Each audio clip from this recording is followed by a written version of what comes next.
Hello students, स्वागत है आपका आईसीटी वर्चुअल क्लासेस में। मैं हूं कविता, आपकी साइंस टीचर।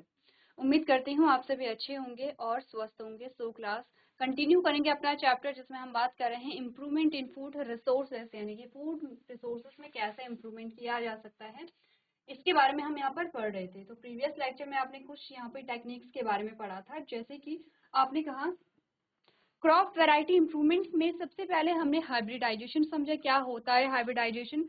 दूसरा हमने कहा था इंट्रोडक्शन ऑफ जीन का परिचय। तो आज हमारा नेक्स्ट जो टॉपिक आता है वो यहाँ पर है factor on which crop yield generally depend. हमने कहा कि जो फसल उत्पादन है वो जनरली किन चीजों पे डिपेंड करता है। तो हमने कहा था कि ये क्या करता है, आपने कहा इन्वायरमेंटल फैक्टर जो होते हैं, टेम्परेचर हो गया है, यहाँ पे ह्यूमिडिटी हो गई है, यहाँ पे आपने कहा कि जो ड्यूरेशन है किसका, जो लाइट का ड्यूरेशन है या डे लेंथ है या सनलाइट है, या फिर आपने कहा पानी है। तो इसमें कुछ हमने कहा ये क्लाइमेटिक कंडीशंस आती हैं। आपने कहा था seed used by the farmers. सबसे पहले हमने कहा क्या क्या वो चीजें हैं जो कि फसल उत्पादन को प्रभावित करती हैं। बीजों की क्या है गुणवत्ता है, कि बीज किस प्रकार के हैं। हमने क्या कहा था, जब भी हम फसल को बोते हैं तो हम जो उच्च गुणवत्ता वाले या अच्छी गुणवत्ता वाले बीज हैं उन्हें हम साइड रख लेते हैं। आपने अपने घरों में देखा होगा, ठीक है, कि बीज को जब भी बोए जाते हैं तो अच्छे बीजों को यहाँ पर लिया जाता है। तो आपने कहा the seed that are of similar variety are preferable, ठीक है। सेकंड हमने कहा क्लाइमेट और वेदर कंडीशन, जिसमें क्या क्या आता है, crop that can sustain diverse climatic conditions are a preferable. आपने कहा कि क्या प्रेफर आप करते हैं यहाँ पर कि अच्छे सीड हों, ठीक है। दूसरा हमने कहा क्लाइमेटिक कंडीशन, ऐसे प्लांट के जो ऑलमोस्ट हर क्लाइमेटिक कंडीशन में क्या हो, खुद को अडॉप्ट कर ले, ऐसे क्रॉप को आप यहाँ पे चूज करेंगे। नेक्स्ट आपने कहा the duality of soil, crop that can survive in a highly saline soil are preferable. आपने कहा कि यहाँ पे क्या होता है, सॉइल का जो पीएच है वो वेरी कर सकता है, ठीक है। तो आपने कहा इस प्रकार की क्रॉप हम यहाँ पे प्रीफर करते हैं कि जो क्या हो हर प्रकार के सॉइल में यहाँ पे अच्छे से ग्रो कर सके। Availability of water, crop should be grown as per the availability of water in the region. तो यहाँ पर हमने कहा ये कुछ फैक्टर हैं, जैसे कि सीड की क्वालिटी, क्लाइमेटिक कंडीशन हो गया है, डुअलिटी ऑफ सॉइल है, या फिर अवेलेबिलिटी ऑफ वाटर है, जिस पर फसल उत्पादन निर्भर करता है, ठीक है।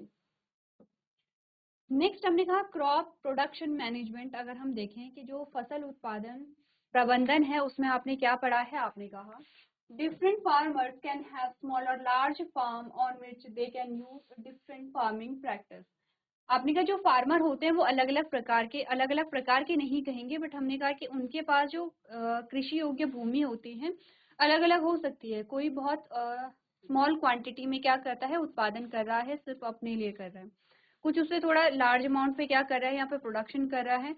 और कुछ बहुत बड़े बड़े फार्मर होते हैं कि जो बहुत अधिक मात्रा में, बहुत हाई स्केल पे क्या करते हैं, प्रोडक्शन को करते हैं। तो आपने कहा कि यहाँ पर क्या है, different farmers can have small or large farm on which they can use different farming practice।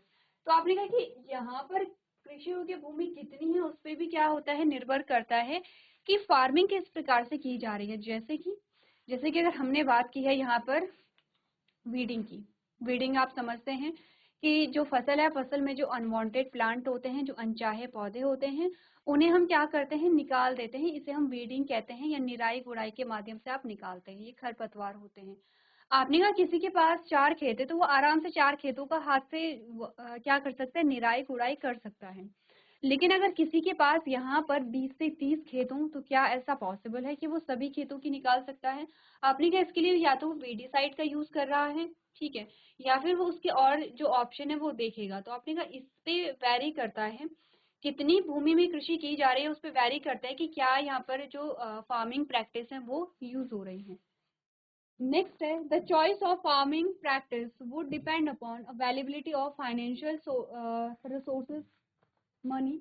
आपने कहा इस पे ये भी डिपेंड करते हैं कि अगर किसी के पास अच्छा पैसा है कि जो वो फार्मिंग में लगा सकता है, तो उसकी जो फार्मिंग प्रैक्टिस है वो थोड़ा अलग होगी, थोड़ा एडवांस होगी। जिसके पास नहीं है उसके पास पारंपरिक खेती को वो ज्यादा प्रीफर करेंगे। Hence production practice can be divided into different levels. आपने कहा अलग अलग लेवल पे है, कुछ बहुत ज्यादा डिफिकल्ट नहीं है। नो कॉस्ट प्रोडक्शन, जिसमें आप पारंपरिक खेती करते हैं उसमें कुछ अलग से पैसा नहीं लगाते हैं। लो कॉस्ट प्रोडक्शन, जिसमें आपने कहा कि अब आप क्या करें, थोड़ा सा ज्यादा एक लार्ज स्केल पे प्रोडक्शन किया जा रहा है। और नेक्स्ट आता है हाई कॉस्ट प्रोडक्शन, जिसमें आप बहुत ज्यादा कॉस्ट भी यहाँ पर क्या करते हैं, लगाते हैं फार्मिंग में। चलिए अब आते हैं यहाँ पर न्यूट्रिएंट्स पे। क्या होते हैं न्यूट्रिएंट्स? आपने बहुत छोटी क्लासेस से पढ़ा है न्यूट्रिएंट्स और न्यूट्रिशन के बारे में, या पोषण। आपने कहा पोषण एक ऐसी प्रक्रिया है जिसके द्वारा पोषक तत्वों को आप प्राप्त करते हैं। उन पोषक तत्वों से आपको क्या मिलती है? एनर्जी मिलती है। वो पोषक तत्व आपके शरीर के रख रखाव में क्या करते हैं? महत्वपूर्ण भूमिका निभाते हैं। तो हमने कहा कि न्यूट्रिशन कैसे मिलता है? न्यूट्रिएंट क्योंकि आपके भोजन में होते हैं। न्यूट्रिएंट जो है वो हमने दो भागों में बात की थी, चाहे आप ह्यूमन की बात करें, चाहे मनुष्य की बात करें, चाहे आप प्लांट्स की बात करें। आपने कहा एक होता है मैक्रो न्यूट्रिएंट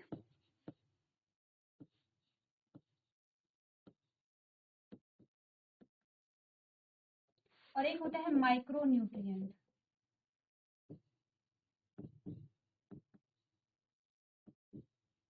ठीक है, माइक्रो शब्द जो है हमने पहले भी बात की इसके बारे में कि माइक्रो शब्द है छोटे से या कम से आप कह सकते हैं। माइक्रो न्यूट्रिएंट वो न्यूट्रिएंट होते हैं जिनकी आवश्यकता हमें कम मात्रा में होती है। मैक्रो न्यूट्रिएंट्स वो होते हैं जिनकी आवश्यकता हमें अधिक मात्रा में यहाँ पर होती है। ठीक है, अगर मैं कहूँ कि जो मनुष्य होते हैं, जो ह्यूमन है, हम बात कर रहे हैं अगर ह्यूमन के बारे में हमने बात की है, अगर मनुष्यों के बारे में, तो मनुष्य में जो मैक्रो न्यूट्रिएंट हमारे आते हैं वो क्या क्या आते हैं? आपने कहा वो है कार्बोहाइड्रेट,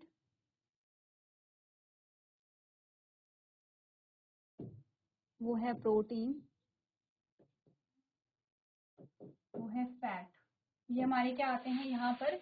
मैक्रो न्यूट्रिएंट आते हैं। इट मीन्स कि इनकी आवश्यकता हमें, कार्बोहाइड्रेट है, इसकी स्पेलिंग आप लोग सही कर लेंगे। ठीक है, DRA। ठीक है, अब हमने कहा कि यहाँ पर ये जो न्यूट्रिएंट है इनकी आवश्यकता में अधिक मात्रा में होती है। मैक्रो न्यूट्रिएंट में हम क्या क्या देखते हैं? आपने कहा विटामिन है और हमने कहा यहाँ पे मिनरल्स हैं।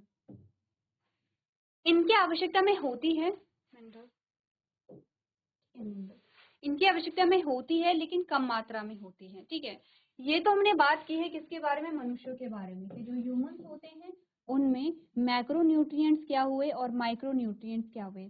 अब इसी प्रकार से जो पेड़ पौधे होते हैं उनको भी न्यूट्रिएंट्स की आवश्यकता होती है और उनमें उन्हें भी सेम यहाँ पर हमने दो कैटेगरी में डिवाइड कर रखा है, मैक्रो न्यूट्रिएंट और माइक्रो न्यूट्रिएंट में। तो ये आपको ध्यान रखना है, ये आपको याद भी रखना है। जब आप क्लास 11th में जाएंगे तब आप सेम चीजें यहाँ पर पढ़ेंगे। किसी ना किसी चैप्टर में आपके पास इस प्रकार के जो क्वेश्चन है वो आते हैं कि मैक्रो न्यूट्रिएंट कौन कौन से होते हैं और माइक्रो न्यूट्रिएंट कौन कौन से होते हैं प्लांट्स में। ठीक है, तो ध्यान से पढ़िए। आपने कहा essential nutrients that plant needs, वो कौन से मुख्य पोषक तत्व होते हैं जिसकी आवश्यकता यहाँ पर प्लांट को होती है? तो आपने कहा the nutrients that are required in large quantity are called macro nutrients. वो पोषक तत्व जिनकी आवश्यकता अधिक मात्रा में होती है उन्हें हम क्या कहेंगे? मैक्रो न्यूट्रिएंट्स कहेंगे। The nutrients that are required in small quantity by the plants are called micro nutrients, यानी कि वो पोषक तत्व जिनकी आवश्यकता कम मात्रा में होगी उसे हम माइक्रो न्यूट्रिएंट्स कहेंगे। अब आपकी स्क्रीन पे एक इमेज है, बीच में प्लांट है, दोनों तरफ आपको न्यूट्रिएंट्स बता रखे। आपने कहा कार्बन है, हाइड्रोजन है, ऑक्सीजन है, नाइट्रोजन है, फास्फोरस है, पोटेशियम है, कैल्शियम है, मैग्नीशियम है, दूसरी कॉलम में बोला गया सल्फर है, बोरॉन है, क्लोरीन है, कॉपर है, आयरन है, मैग्नीज है, मोलिब्डेनम है और जिंक है। ये क्या होते हैं? पोषक तत्व होते हैं जिनकी आवश्यकता पेड़ पौधों को होती है। सबसे पहले आपने सब नोट करने हैं यहाँ पर। ठीक है, सेकंड में हम क्या करते हैं? मैक्रो न्यूट्रिएंट और माइक्रो न्यूट्रिएंट को डिवाइड करते हैं। तो चलिए जल्दी से आप लोग यहाँ पर पहले नोट कर लेंगे। चलिए तो आगे बढ़ते हैं यहाँ पर और बात करते हैं यहाँ पर what happens if plant lack in these nutrients. क्या होगा अगर पौधे में इन पोषक तत्वों की जो मात्रा है वो कम हो जाए तो? हमने दो शब्दों के बारे में बात की थी, एक है डेफिशिएंसी। तो हमने कहा कि क्या होगा? डेफिशिएंसी हो जाएगी अगर यहाँ पर पोषक तत्वों की कमी होती है। कमी को ही हमने डेफिशिएंसी कहा था। कमी से होने वाले रोग आपने बहुत बारी लाइन पढ़ी होगी। हमने कहा क्या होगा अगर पौधों में इस प्रकार के जो पोषक तत्व हैं उनकी कमी आ जाएगी। तो हमने कहा the yield may be affected as plant would not be able to respond reproduce।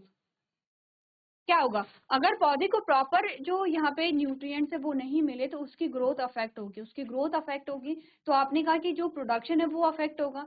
It means कि सीधा सीधा प्रभाव किस पे पड़ा है, प्रोडक्शन पे पड़ा है। दूसरा आपने कहा plant growth can be affected, plants can get a disease easily. आपने कहा जो प्लांट ग्रोथ है कैन बी अफेक्टेड, यानी कि जो प्लांट की जो ग्रोथ है वो अफेक्ट होगी और पौधे में जो डिजीज है वो भी इजिली यहाँ पर लग सकते हैं। तो कुछ न्यूट्रिएंट्स आपके पास आते हैं और उसमें आपको ये भी बताया गया कि मैक्रो न्यूट्रिएंट्स क्या होते हैं, माइक्रो क्या होते हैं। इसी के साथ सोर्स भी बताए गए कि कहाँ से ये प्लांट को मिलते हैं। इस कॉलम में हमने सोर्स देखा है, इस कॉलम में हमने न्यूट्रिएंट्स देखे हैं। तो हमने कहा ऐसे पोषक तत्व जो हवा से मिलते हैं, तो आपने कहा वो है कार्बन और ऑक्सीजन, ठीक है। ऐसे पोषक तत्व जो जल से मिलते हैं, आपने कहा हाइड्रोजन एंड ऑक्सीजन हो गया है। ऐसे पोषक तत्व जो मिट्टी से मिलते हैं तो उसमें आते हैं मैक्रो न्यूट्रिएंट और माइक्रो न्यूट्रिएंट। मैक्रो में क्या क्या हमने बात की, नाइट्रोजन है, फास्फोरस है, पोटेशियम है, कैल्शियम है, मैग्नीशियम है और सल्फर है। ये आते हैं मैक्रो न्यूट्रिएंट किसके, प्लांट के। माइक्रो की अगर हम बात करें, आपने कहा आयरन है, मैग्नीज है, बोरॉन है, जिंक है, कॉपर है, मॉलिब्डेनम है और क्लोरीन है। ये आते हैं माइक्रो जो न्यूट्रिएंट्स होते हैं, ठीक है। अब आपको अलग अलग इन्हें नोट करना है, अलग अलग कॉलम बना लेने हैं और आपको याद होने चाहिए कि मैक्रो न्यूट्रिएंट में कौन से न्यूट्रिएंट होंगे और माइक्रो में कौन से होंगे।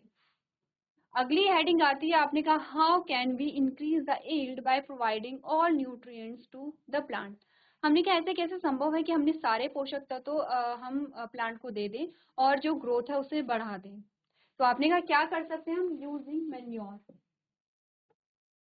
हम क्या कर सकते हैं, यहाँ पर खाद का प्रयोग कर सकते हैं, ठीक है।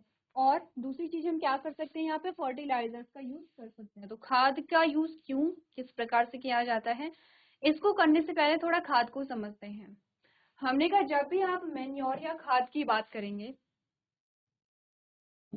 जब भी आप खाद की बात करेंगे, खाद बनता है जैविक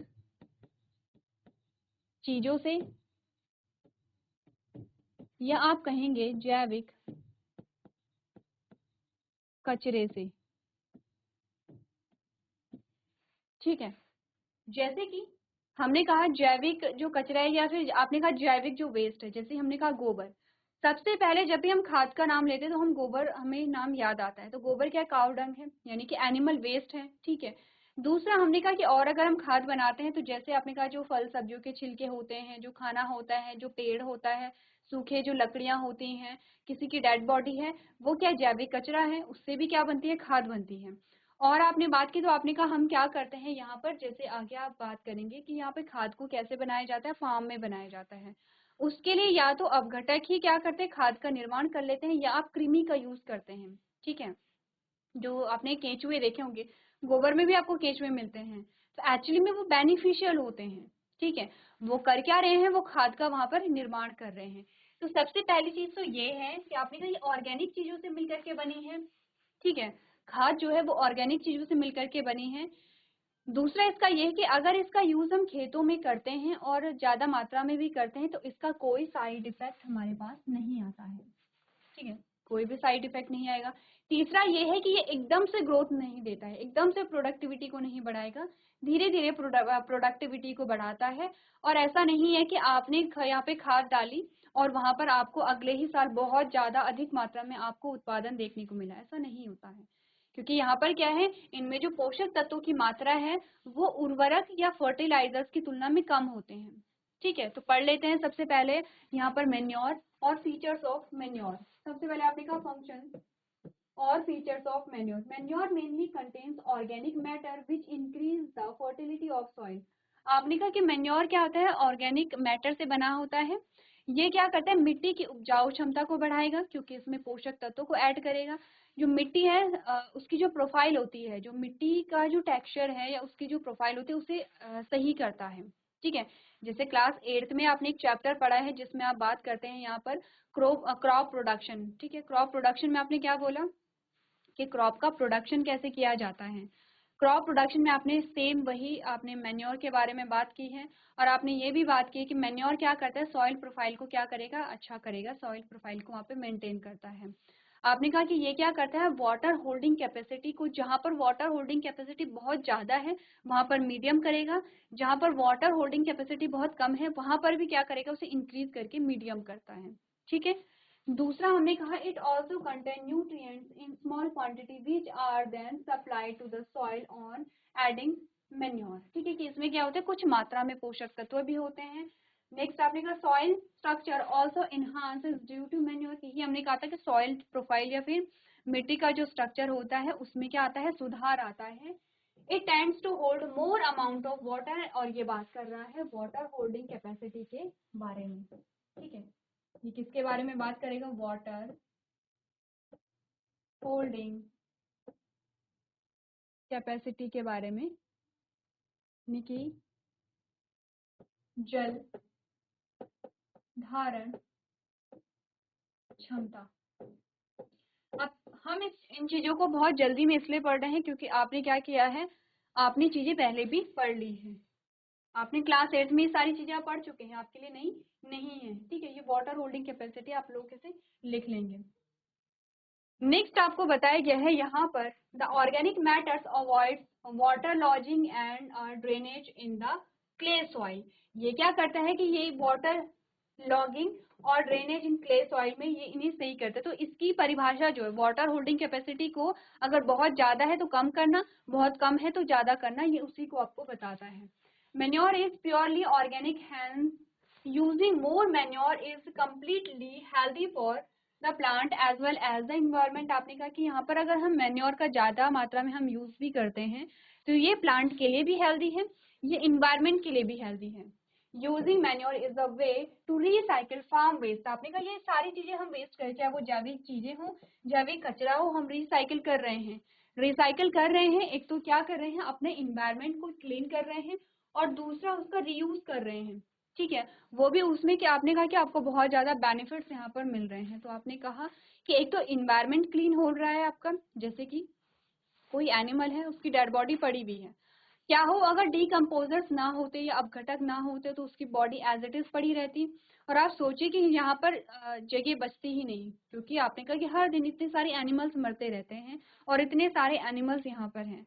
तो आपने कहा एक तो आपका इन्वायरमेंट भी क्लीन हो रहा है, दूसरा वहां पर जो सॉइल है उसकी जो फर्टिलिटी है या उपजाऊ क्षमता है वो भी यहाँ पर बढ़ रही है। तो क्या क्या चीजें हमने यहाँ पर पढ़ी है मैन्योर के बारे में। हमने कहा कि हम पौधों को सभी पोषक तत्व प्रदान करके उपज कैसे बढ़ा सकते हैं, तो आपने कहा खाद का उपयोग करके, पशुओं के मलमूत्र और पौधे के अपशिष्ट का उपयोग करके खाद तैयार की जाती है। खाद के कार्य और विशेषताएं क्या पढ़े हमने, आपने कहा खाद में मुख्य रूप से कार्बनिक पदार्थ होते हैं जो मिट्टी की उर्वरकता को बढ़ाते हैं। दूसरा, इसमें थोड़ी मात्रा में पोषक तत्व भी होते हैं जो खाद डालने पर मिट्टी में मिल जाते हैं। तीसरा, खाद के कारण मिट्टी की संरचना में भी सुधार होता है, इसमें पानी की मात्रा अधिक होती है। कार्बनिक पदार्थ चिकनी मिट्टी में जल भराव और जल निकासी से बचाता है। खाद पूरी तरह से जैविक है, इसलिए अधिक खाद का उपयोग पौधे के साथ साथ पर्यावरण के लिए भी पूरी तरह स्वस्थ है। खाद का उपयोग खेत के कचरे को पुनर्चक्रित करने का एक तरीका है। ठीक है, इजी है, ऐसा तो कुछ है नहीं जिसमें आपको समझ ना आए। अब बात करते हैं कंपोस्टिंग क्या है। कंपोस्टिंग एक मेथड होता है यहाँ पर खाद निर्माण का। ठीक है, कैसे की जाती है कंपोस्टिंग या वर्मी कंपोस्टिंग क्या होती है, दोनों के बारे में समझेंगे। आपके पास ये चीजें आती है कि कंपोस्टिंग और वर्मी कंपोस्टिंग में क्या डिफरेंस है। तो आपने कहा what is composting, what is composting और कंपोस्टिंग क्या है। आपने कहा the process of recycling farm waste material by decomposing it is called composting. आपने कहा कि कृषि अपशिष्ट पदार्थ को विघटित करके पुनः चक्रित करने की जो प्रक्रिया है उसे हम कंपोस्टिंग कहते हैं। तो एक्चुअली में कंपोस्टिंग क्या है कि खाद के निर्माण की जो प्रक्रिया होती है उसे आप कहेंगे कंपोस्टिंग।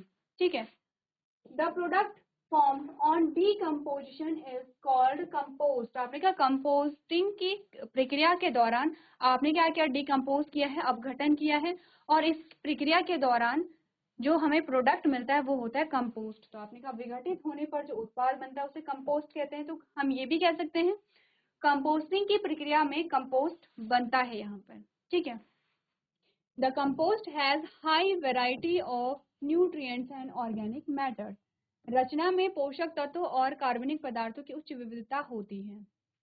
रचना नहीं हुई, कंपोस्ट होगा। ठीक है, क्या है ये? कंपोस्ट है। The material used in preparation of composting is animal excreta, sewage waste, vegetable waste and weeds. तो हमने कहा कि खाद तैयार करने में उपयोग किए जाने वाली सामग्री जानवरों का मलमूत्र होता है, जिसमें आप काउडंग कह सकते हैं, सीवेज का अपशिष्ट हो सकता है, वनस्पति अपशिष्ट हो सकता है और खरपतवार यानी कि जो वीड्स आपने कहे थे वो भी हो सकते हैं। तो कंपोस्ट एक्चुअली में क्या है? खाद है, ठीक है, जिसका आपने क्या किया इन चीजों से जो आपने यहाँ पर बनाई है। तो एक बार देखिए, कंपोस्टेबल यहाँ पर आपको बता रखा है कि आप किन किन चीजों को कंपोस्ट कर सकते हैं। इसमें आपने कहा कि फूड स्क्रैप है, सॉइल पेपर है, प्लांट्स है, यार्ड वेस्ट है, इन्हें आप क्या कर सकते हैं, यहाँ पर ये कंपोस्ट करने वाले हैं। वहीं आपके पास कुछ ऐसी चीजें आती है जिसमें आपको पेपर दिखाए गए हैं, जिसमें आपको लकड़ी दिखाई गई है, जिसमें आपको एनिमल्स दिखाए गए हैं, फ्लावर आपको दिखाए गए हैं। इन चीजों को आप क्या कर सकते हैं, यहाँ पे कंपोस्ट कर सकते हैं। जैसे पेपर होता है तो पेपर को भी रिसाइकिल किया जा सकता है। पेपर और प्लास्टिक दोनों का अगर आपको एग्जांपल दिया जाए तो आपने कहा कि जो प्लास्टिक है वो क्या है? डिग्रेडेबल नहीं है, ठीक है, उसका डिकम्पोजिशन नहीं हो सकता, बट पेपर जो है वो डिग्रेडेबल है यहाँ पर, ठीक है। तो चलिए देखिए यहाँ पर कंपोस्टिंग क्या होती है और किस प्रकार से होती है। चलिए, तो ये हमने बात की है कंपोस्टिंग के बारे में। नेक्स्ट हम बात करेंगे यहाँ पर क्लासिफिकेशन ऑफ मैन्योर।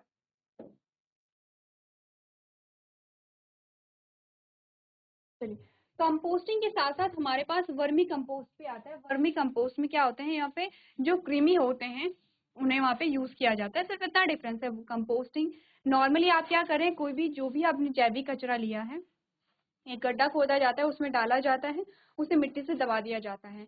कुछ टाइम बाद आप देखते हैं कि वहां पर क्या है, खाद का निर्माण हो गया है। वर्मी कंपोस्टिंग में सिंपली जो कृमि है या फिर जो वहां पर क्या है, नाम ही उसका क्या है, वर्मी कंपोस्टिंग है, उसमें आप कृमि को यूज कर रहे हैं। चलिए अब बात करते हैं यहाँ पर कंपोस्ट और वर्मी कंपोस्ट दोनों में क्या डिफरेंस यहाँ पर होता है। कंपोस्ट में आपने कहा manure prepared from waste material such as cow dung, sewage, vegetable waste and domestic waste. आपने कहा किसी भी प्रकार का जैविक कचरा, जैविक कचरे में या फिर पेपर भी हो सकता है उसमें, क्योंकि पेपर भी क्या है, आपने कहा प्लांट से ही बना हुआ है, पेपर प्लांट से बनता है, तो वो भी एक प्रकार से जैविक कचरा ही हुआ है। आपने कहा कोई भी लकड़ी, कोई भी वेजिटेबल, कोई भी बचा हुआ खाना, कोई भी अनाज, यहाँ पे कोई भी पेड़ या लकड़ी या पत्ते, या फिर आपने कहा किसी की भी डेड बॉडी, या फिर आपने कहा किसी भी एनिमल का जो एक्सक्रीटा होता है उससे वेस्ट बनाया जा सकता है, जिसे हमने कंपोस्ट कहा है। तो फिर वर्मी कंपोस्ट में क्या डिफरेंस है, आपने कहा a manure that is prepared by using earthworm. सिर्फ इतना डिफरेंस है कि यहाँ पर हम अर्थवॉर्म को यूज करते हैं। वर्मी कंपोस्ट में जब अगर अर्थवॉर्म होते हैं तो जो प्रोसेस होती है यहाँ पर मैन्योर बनने की, वो क्या होती है, जल्दी होती है, फास्ट होती है, क्योंकि यहाँ पर जो काम कर रहे होंगे वो माइक्रोब कर रहे होंगे, यहाँ पर अर्थवॉर्म भी आप ऐड कर देते हैं तो ये क्या करते हैं, प्रोसेसिंग जल्दी होती है यहाँ पर। तो नेक्स्ट हमारे पास वही पॉइंट आता है कि टेक्स अराउंड, कंपोस्ट के बनने में takes around 3 to 6 month in formation, जबकि वर्मी कंपोस्ट में अपने का take around 1 to 2 months in formation. यही डिफरेंस हमारे पास आता है। नेक्स्ट है the microbe decay the matter and manure is formed. आपने कहा कि जो माइक्रोब होते हैं जिन्हें आप अपघटक के नाम से भी जानते हैं, वो अपघटन करेंगे और मैन्योर का फॉर्मेशन होगा। और यहाँ पर आपने कहा earthworms reduce the matter and compost is formed. यहाँ पे अर्थवॉर्म क्या कर रहे हैं, ऐसा नहीं कि सिर्फ अर्थवॉर्म ही होंगे, वहां पर भी माइक्रोब होंगे लेकिन अर्थवॉर्म भी होते हैं। तो ये डिफरेंस है यहाँ पर कंपोस्ट और वर्मी कंपोस्ट में। ग्रीन मैन्योर क्या होता है, एक बार पढ़ लेते हैं। आपने कहा sometimes specific plants are grown and then plugged again in the soil. These plants decay and turn into a manure which enrich the soil mainly with nitrogen and phosphorus. The plants that are used in a production of green manures are hemp, clover, tea, grass mixture. कभी कभी विशिष्ट पौधों को उगाया जाता है खेतों में और फिर से मिट्टी में उन्हें जोता जाता है। ये पौधे सड़ जाते हैं और खाद में बदल जाते हैं जो मिट्टी को मुख्य रूप से नाइट्रोजन और फास्फोरस में समृद्ध करते हैं। हरी खाद के उत्पादन में जिन पौधों को उगाया जाता है वो है भांग, तिपतिया घास और मटर घास का मिश्रण है। तो आपने कभी देखा होगा ऐसा होता है कि घास को बो देते हैं, जैसे वो थोड़ी सी बड़ी भी, फिर वहां पे क्या होता है, हल जोता जाता है। अब वो जो पौधे हैं वो उखड़ जाएंगे, वहां पे उखड़ जाएंगे तो सड़ जाएंगे, यानी कि उनका भी क्या होगा, डिकम्पोजिशन होगा, ठीक है। डिकम्पोजर्स क्या करेंगे, डिकम्पोजिंग की प्रोसेस वहां पर करेंगे। जब वो सड़ जाते हैं तो आपने कहा ये मेनली नाइट्रोजन और फास्फोरस को मिट्टी में ऐड कर देते हैं। तो आपने कहा क्या कर रहे हैं यहाँ पर, जो मिट्टी की जो फर्टिलिटी है या उपजाऊ क्षमता है उसे यहाँ पर बढ़ा रहे हैं। ठीक है, नेक्स्ट आता है हमारे पास यहाँ पर फर्टिलाइजर्स। इसके बाद आपने इससे पहले आपने मेन्योर के बारे में बात की, जिसमें सिंपली हम गोबर के बारे में बात कर रहे थे, कंपोस्ट के बारे में आपने बात की, वर्मी कंपोस्ट के बारे में आपने बात की, और ग्रीन मेन्योर के बारे में आपने बात की। ये सारे जो भी हैं अभी तक जितने भी हमने पढ़े हैं, इनका जो यूज है वो क्या है, हमने कहा हेल्दी है, खेतों के लिए भी है, इन्वायरमेंट के लिए भी है। ठीक है, अब आते हैं फर्टिलाइजर्स पे। फर्टिलाइजर्स बेसिकली होते हैं केमिकल जिनका फॉर्मेशन होता है फैक्ट्री में। ठीक है, और यहाँ पर हमने कहा इनमें पोषक तत्वों की मात्रा अधिक होती है। ये एकदम से बहुत ज्यादा उत्पादन यहाँ पर दे सकते हैं, लेकिन इनका बहुत ज्यादा यूज अगर किया जाता है तो ये क्या करते हैं, सॉइल प्रोफाइल को डिस्ट्रॉय कर देते हैं, मिट्टी को क्या कर देते हैं, ये मिट्टी में जो भी हेल्पफुल जो माइक्रोब्स होते हैं उन्हें किल कर देते हैं, जिससे कि मिट्टी की उपजाऊ क्षमता एक टाइम के बाद खत्म हो जाती है। अब ऐसा नहीं कि एकदम से होता है, बट धीरे धीरे आप देखते हैं, जैसे कि आपने एक खेत में क्या किया है, फर्टिलाइजर्स यूज किए हैं। आप बहुत ज्यादा फर्टिलाइजर्स यूज करेंगे तो आपको ये प्रभाव देखने को मिलता है। तो ऐसा नहीं है कि फर्टिलाइजर्स बिल्कुल यूज नहीं करने हैं, बट उनका लिमिटेड वे में यूज करना होता है। अगर बहुत अधिक संख्या में, बहुत अधिक मात्रा में आपने क्या किया है, इसे यूज किया है, तो एक टाइम के बाद क्या होती है, मिट्टी की जो उर्वरक क्षमता है वो यहाँ पे समाप्त हो जाती है। तो नेक्स्ट लेक्चर में हम पढ़ेंगे यहाँ पर फर्टिलाइजर्स के बारे में, और क्या क्या फीचर्स होते हैं फर्टिलाइजर्स के, कितना बेनिफिशियल होता है और कितना हार्मफुल इफेक्ट यहाँ पर देखने को मिलते हैं, इन सभी चीजों के बारे में डिस्कस करेंगे। तो आज के सेशन में हम इतना ही करेंगे। अभी तक क्लास में बने रहने के लिए आपका धन्यवाद।